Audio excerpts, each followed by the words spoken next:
네, 그렇다면 저희가 이번에 좀 선교사님 가정에 대해서 잠깐 이야기를 좀 나눠보고 싶어요. 네. 제가 흥미로운 이야기를 들었습니다. 이제 선교사님과 남편 선교사님, 이정복 선교사님께서 연상연하 커플이라고 들었습니다. 이제 선교사님께서 연상이시라고. 네네. 네, 연상연하 커플이라는 이야기를 들었는데 두 분이 어떻게 만나게 되신 걸까요? 네.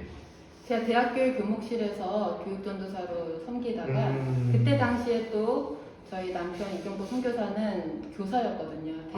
대학생이면서 교사로 저희 대학교의 학생들을 섬겨주셨어요. 네. 그때 이제 참 섬기는 모습이 아름다웠고 보기 좋아서 같이 선교를 하면 너무 좋겠다. 그래서 마음에 두고 1년 정도 기도하다가 1년 뒤에 제가 좋아한다 고백하고 같이 이렇게 짜게 되었습니다. 야, 이 선교사님께서 먼저 고백하신 건가요? 네, 좋아한다고 내가 고백했죠. 야, 이게 진짜 놀라운 일입니다, 진짜. 이게 주도적으로 이제 남자를 취하는, 네, 표현이 좀 그렇지만, 네, 굉장히 이제 하나님 선교에 대한 마음을 특별히 좀 선교사님께서, 그럼 남편 선교사님께서 갖고 계시다라는 걸 좀 인지하시게 되는 에피소드라든지 좀 이런 게 있었을까요?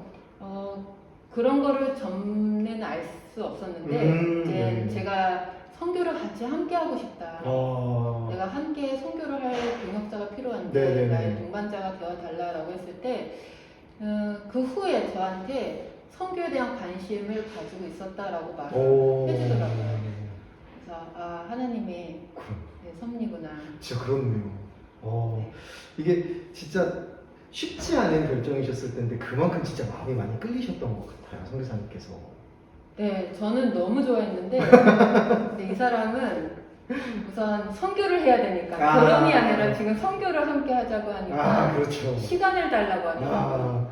이게 뭔가 딱 저희가 결혼하고 우리 가정이 그럼 나아갈 길을 기도해보자가 아니라 먼저 선교를 하자. 선교를 해야 된다고 하니 그래서 그래서 시간을 줬는데 답이 안 오더라고요. 네. 그래서 보름 기다리다가 그러면 헤어지자 그렇게 말을 했더니 하겠다고, 선교하겠다고. 그러니까 뭐 같이 뭐 함께 뭐 사귀어보겠다, 결혼하겠다가 아니라 알겠습니다, 한번 선교 한번 해보겠다고. 정말 선교로 맺어진 부부시네요. 네. 하나님께서 진짜 선교사로 딱 두 분을 만나게 하시고 선교에 대한 비전으로 또 가정을 이루게 하시고 또 프로포즈도 또 대답도 선교하겠습니다. 놀라운 일입니다. 어디서도 들어본 적 없는데 저 처음 듣거든요. 진짜 대단한 가정이시네요. 제가 되게 겸손해질 수 없고 진짜 정말 하나님께서 일하신다라는 게 진짜 놀랍게 느껴지는 것 같아요. 그러면은 두 분께서 선교를 위해서 처음부터 만나시고 결혼하셔서 이제 좀 가정을 꾸리시고 그 걸음을 지금까지 걸어오셨잖아요. 그러면 어떻게 이게 좀 사명으로 만나신 부부이기 때문에 제 생각에는 일이 조금 더 강하게 느껴지지 않을까? 사역이나 뭐 이런 가정의 분위기 안에서 뭔가 사역이나 일이 중심적으로 뭔가 스케줄이나 이런 것들이 움직이지 않을까라는 생각이 들어요. 맞아요. 좀 어떠실까요? 저는 우선 사랑도 했고 같이 그래서 사랑하는 사람과 함께 선교한다고 하면 너무 좋겠다, 행복하겠다 해서 이제 같이 결혼을 해서 이제 살고 있는데 요 근래에 이제 5년차 됐거든요. 결혼 5년차 되니까 남편이 저에게 이런 말을 하더라고요. 당신은 나에게 고맙다라는 말을 한 번도 한 적이 없다. 저는 이게 당연하다고 생각하고 저의 행복이었기 때문에 나도 행복하니까 당신도 행복하겠다라고 생각했는데 이 사람은 나에게 이렇게 섬겨주는 것에 대해서 고맙다라는 말을 듣고 싶어 했구나. 그래서 요즘에는 무슨 일을 할 때마다 고마워. 당신이 있어서 너무 나도 행복하다. 당신도 행복해 라고 그 사람의 행복도 확인해야 되더라고요. 그래서 일로서 만날 수도 있을 뻔하고 계속 갈 뻔했는데 이번에 남편 선교사가 그걸 딱 커트를 해주고 우리가 일로서 살아가야 되지만 그것도 중요하지만 그래도 서로 고맙다는 말 그리고 당신이 행복한 것처럼 나도 행복하는 거 서로의 행복을 챙겨주는 것이 중요하다는 걸 좀 알려준 것 같아요.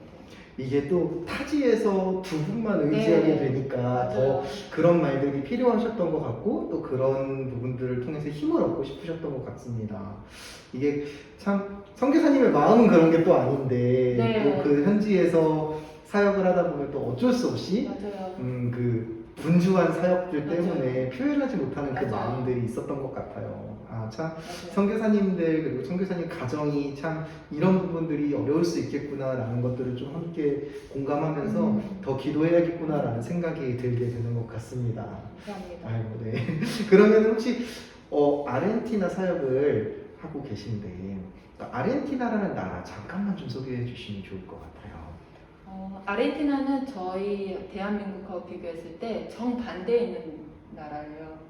네, 정반대에 있는 나라이고 나라의 땅은 우리나라의 32배예요. 엄청 넓네요. 네, 굉장히 넓은 땅입니다. 네. 세계 8위권에 드는 넓은 땅인데 인구수는 많지 않아요. 인구수는 저희 나라와 동일합니다. 그래서 네, 4,500만 명이 살고 있고 또 한국인들 거기에 있는 교민자 수는 2만 명이 넘습니다. 그래서 한국인들이 많이 살고 있고요. 주로 이제 원단 사업을 많이 하고 있어요. 그래서 그곳에서 이제 한국인들을 쉽게 만날 수 있고 또 한국인들이 얼마나 있는가라고 확인해 봤을 때 한국 학교가 있어요. 그래서 한국 학교가 있을 만큼 한국인들이 굉장히 잘 활발히 진행하고 있는, 잘 살고 있는데 요즘에 와서 이제 코로나 때문에 많은 사람들이 한국으로 지금 돌아오고 있어요. 그러다 보니까 거기에 한인 사회나 한인 교회들이 많이 어려움을 겪고 있어요. 네, 그러나 또 이제 아르헨티나에 또 남아있는 사람들은 또 활발히 자기의 일을 사랑하고 또 함께 교류하면서 재미있게 보내고 있습니다. 네. 그렇다면은 아르헨티나라는 땅 지내시면서 좀 가장 기억에 남는 혹은 재밌었던 에피소드 좀 한 가지만 좀 소개해 주시면 좋을 것 같습니다. 아르헨티나는 저희 나라하고 지역적으로도 반대이지만 네. 문화나 성향도 굉장히 반대예요. 그러니까 저희 나라는 빗자루질을 할 때 안쪽으로 쓰잖아요. 네네네. 그 나라는 바깥쪽으로. 그리고 이제 사소한 건 하나도 네. 다 다르군요. 네, 물이 빠져나갈 때도 반대로 나가요. 오른쪽이 아니라 왼쪽으로 이렇게. 네, 그 모든 것이 반대로. 네. 그러다 보니까 말할 때도 그 사람들한테 한국 사람인 것처럼 한국적으로 다가가면 안 되고 항상 아르헨티나식으로 아르헨티나 사람들은 어떻게 해요? 이때 반응을 하고 어떻게 말하는지 표현을 배워야 되기 때문에 네, 그런 것들이 좀 신기하고 이게 가게 되면 선교사들이 자기가 가지고 있었던 어떤 모습이나 성향을 가지고 선교하게 되어 있잖아요. 이 나라는 철저히 그러지 못하게 만들어요. 그렇게 하게 되면 부딪히고 또 아르헨티나 사람들은 다문화, 다른 문화에 대해서 타문화에 대해서 굉장히 대적하는 게 있어요. 쉽게 수용하지 않다 보니까 그런 사람들하고 만나기 위해서는 철저히 제가 갖고 있는 문화나 어떤 생각들이나 관념들을 다 바꿔서 생각해야 되다 보니까 그 나라는 저희가 선교를 할 수 있게끔 도와주는 것 같아요. 그러면은 한국에 들어오셨을 때랑 또 한국에서 지내실 때 그 습관을 완전히 버리셔야만 이제 그 땅 가운데서 온전히 선교하실 수 있을 것 같은데 네. 그 다시 한국에 들어오시면 좀 헷갈리시거나 그러진 않으세요? 편하죠. 오히려 그 네. 잊어버렸던 그 습관을 네, 제가 다시. 있는 그대로 하면 되니까요. 근데 그 음. 나라에서는 이 나라 사람들은 어떻게 이럴 때 행동하지, 어떻게 반응하지 늘 관찰해야 되고 그걸 따라가야 저도 그 사람들에게 맞는 선교를 또 복음을 전할 수 있기 때문에 그런 것들 좀 특이하고 저에겐 재미있는 네, 이야기들인 것 같습니다. 네. 우리 선교사님의 그 정말 개인적인 이야기들 또 깊은 이야기들 좀 잠깐 함께 나눠보는 시간을 가졌는데요. 그렇다면 좀 아르헨티나 땅을 위해서 또 선교사님께서 가지고 계신 또 개인적인 기도 제목이라든지 이런 것들을 좀 함께 나눠주시면 저희 성도님들이 함께 기도할 수 있을 것 같아요. 좀 기도 제목 간단하게 좀 나눠주시면 감사하겠습니다. 아르헨티나는 우리나라에서 가장 멀리 있는 땅입니다.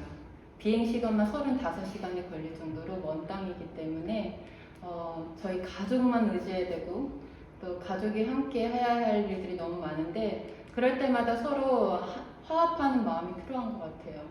서로 이해하고 배려하고 사랑하면서 먼저 가족이 건강하게 서서 또 그 아르헨티나에 깨어져 가고 있는 가정들을 돌아보면서 그 깨져 있는 가정들을 회복할 수 있는 우리 가정이 되기를 기도하고 있습니다. 그리고 또 아르헨티나는 빈부차가 굉장히 심합니다. 그래서 저희가 살고 있는 부에노스아이레스에서 1시간만 떨어져 나가도 너무나도 교육도 못 받고 먹지도 못하고 가난한 삶 속에서 살아가고 있는 어린아이들이 너무 많아요. 이 어린아이들에 대한 마음을 제가 특별히 가지고 있는데 이 어린아이들이 정말 그 악한 상황 속에서도 바르게 성장할 수 있는 길은 복음이거든요. 이 복음이 우리 아이들에게 삶을 변화시키고 이 아이들이 바르게 성장할 수 있도록 우리 아이들이 예수님을 잘 알고 또 영접할 수 있는 길이 매일매일마다 열어질 수 있도록 기도를 부탁드립니다. 마지막으로는 아르헨티나가 치안이 굉장히 불안합니다. 그래서 남편하고 저하고도 이렇게 따로따로 외출을 하지 않아요. 같이 아이의 손을 잡고 나가야 되고, 그리고 차량 도둑도 많이 당하기 때문에 언제 차량이 도둑당할지 모르고, 저희가 어떠한 위험한 상황 속에 있어도 저희를 도와줄 사람들도 없고, 그런 치안이 어려운 상황 속에서도 불안하지만 하나님의 보호하심과 하나님께서 지켜주셔서 이 아르헨티나의 선교가 정말 하나님께서 부르시는 그날까지 잘 감당할 수 있도록 기도를 부탁드립니다. 감사합니다. 네, 감사합니다. 들으신 기도 제목으로 저희 선교사님을 위해서 또 아르헨티나를 위해서 항상 좀 같이 기도해 주시는 우리 인천세계로교회 성도님들 되시기를 바랍니다. 그렇다면 좀 마지막 질문 딱 한 가지만 드리고 싶어요. 선교사님께서 생각하시는 선교란 무엇일까요? 선교는 사랑입니다. 이유가 있을까요? 이렇게 대답해 주신 이유가? 이 사랑하는 마음이 없으면, 영혼에 대한 사랑하는 마음이 없으면 저는 아르헨티나에 살아가야 할 이유도 없고 또 여기 한국에서 가족들도 있고 제가 사랑하는 친구들도 있지만 이 모두를 내려놓고 갈 수 있는 이유는 제가 사랑하는 사랑이 바로 아르헨티나이기 때문이거든요. 제가 사랑해야 되고 사랑이 없으면 안 되는 그런 사람들에게 찾아가는 것이 저는 선교라고 생각합니다. 그래서 저는 선교는 사랑이다. 그 사람들에게 하나님의 사랑을 전하고 하나님의 사랑을 알게 해서 그 사람들이 사랑을 많이 받고 건강하게 복음 안에서 자라나기를, 이것이 저의 사명이고 이것이 제가 선교하는 이유라고 생각합니다. 네, 선교는 사랑이다. 진짜 사랑이 없으면 아무것도 아니다. 그 말이 저의 마음 가운데도 참 깊이 남겨진 것 같아요. 어떻게 보면 선교도 또 저희의 일상도 주어진 일로서 그냥 하루하루 그저 그렇게 해낼 수 있는 반복되는 일상일 수 있지만 하나님 주신 사랑으로 또 이웃과 열방을 사랑하는 그 사랑을 품고 어디서든지 선교적 삶을 살아갈 때 하나님 우리의 삶을 통해서 또 선교사님의 삶을 통해서 열방을 하나님께로 인도하실 수 있다는 것들을 다시 깊이 생각해보는 시간이 됐던 것 같습니다. 네, 오늘 아르헨티나 배수영 선교사님 모시고 선교사님의 깊은 이야기들 또 함께 우리가 미처 듣지 못했던 이야기들 나누는 시간을 가졌습니다.